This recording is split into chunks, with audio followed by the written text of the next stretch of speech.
Excellency Olusegun Obasanjo, former President of the Federal Republic of Nigeria and the founder of the Obasanjo Foundation, Excellency Marshal DePaul Ikonga, Commissioner for Human Resources, Science and Technology of the AUC, Mr. Abubakar Yubani, AUC Representative of Youth, Mr. Charles Dan, Special Representative of the ILO on Youth and Social Inclusion,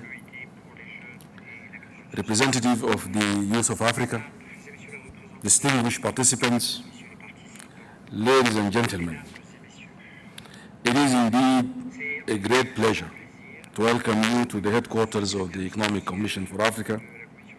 It is also a delight to have you here to participate and share in the conference on what Africa can do now to accelerate youth employment, hosted by Obasanjo Foundation in partnership with the government of the Federal Democratic Republic of Ethiopia, the African Union Commission, the Economic Commission for Africa, the African Development Bank, Islamic Development Bank, UNFPA, and the World Bank.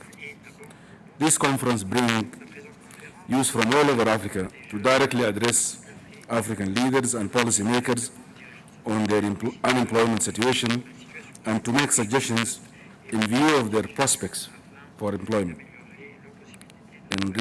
This is a real game changer. I see this as a very important step in the right direction, considering that each participant will contribute either directly or indirectly towards improving the course of decision-making which affects the policy and programs on promoting youth employment across Africa.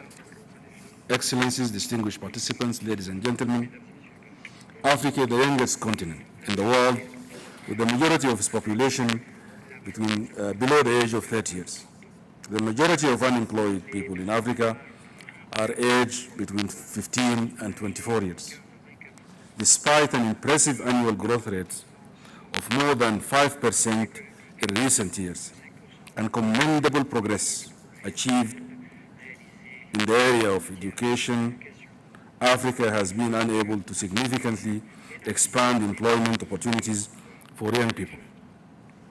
Addressing youth unemployment and creating jobs remains one of Africa's priorities, and access to decent work remains crucial to maintaining the region's peace and development.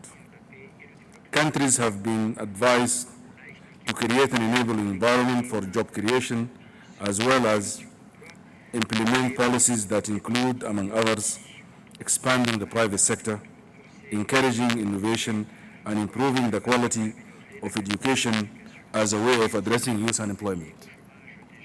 Despite all efforts, we still follow with great concern the very high rates of youth unemployment. Across many African countries, young people are paying a high price as a result of the current economic situation, with youth unemployment rates at unprecedented levels. Our challenge is to jointly address the failure in our labor market so that those falling behind can catch up with the front runners. Most importantly, we simply cannot sit idle when millions of our young Africans are neither in employment nor in education or training. We need their talent, skills, and experience, their capacity to invent, innovate, and create. These are all driving forces for our collective prosperity. Excellencies, distinguished participants, ladies and gentlemen, we really need to address and propose immediate and effective actions to prevent and tackle the high rates of youth unemployment. It will not be easy, but I firmly believe that we can change the current situation. Our task is to make it possible. To echo His Excellency's words, for tomorrow belongs to the people who prepare it today. In this regard, a wise African proverb states that the best time to plant a tree is 20 years ago. The second best time is now. So let us start that. It is therefore our common responsibility to create better opportunities for young people. It is very encouraging that more and more African governments are considering employment, especially youth employment, a top priority. We must, however, go beyond dialogue to action. We must move from promises to practices, from commitments to concrete projects, from intentions to implementation. In this respect, I want to highlight a very important fact, that is the voices of the youth and their inclusion in the development of policies and programs. Supporting their employment is what will make or break our solutions. All efforts should be guided by the overall goal to integrate and include youth into all aspects of development, programming, policies, and all that. Finding the appropriate methods of doing so will not be possible without the participation of youth at every stage. Don't believe policymakers and government officials when they talk to you about you are the future. You are actually the present. So be active in shaping it. Given youth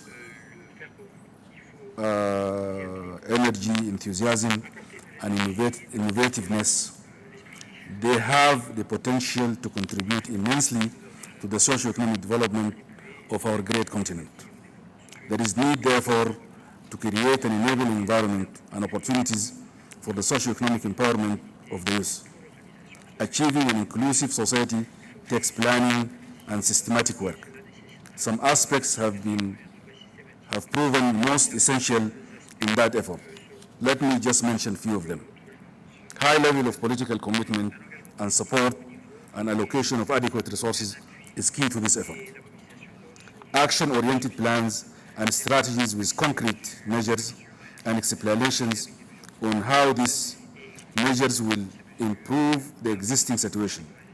These plans should clearly point out who is responsible for implementation and indicate time frames and benchmarks. Also, involvement of all actors concerned is crucial during the process. Youth organizations should be invited to participate. This will contribute to the legitimacy, create ownership, and make implementation easier and more effective. Also, effective follow-up and evaluation, as we need to learn from our mistakes and build on our successes. Excellencies, distinguished participants, ladies and gentlemen, to conclude, I would like to assure you of the UNECA commitment, and we stand ready to support your efforts in all these areas. I am sure the discussions that will emanate from this conference will no doubt add significantly to the growing wealth of much needed information sharing around this crucial field. I wish you fruitful discussions, and I thank you for your kind attention. Thank you.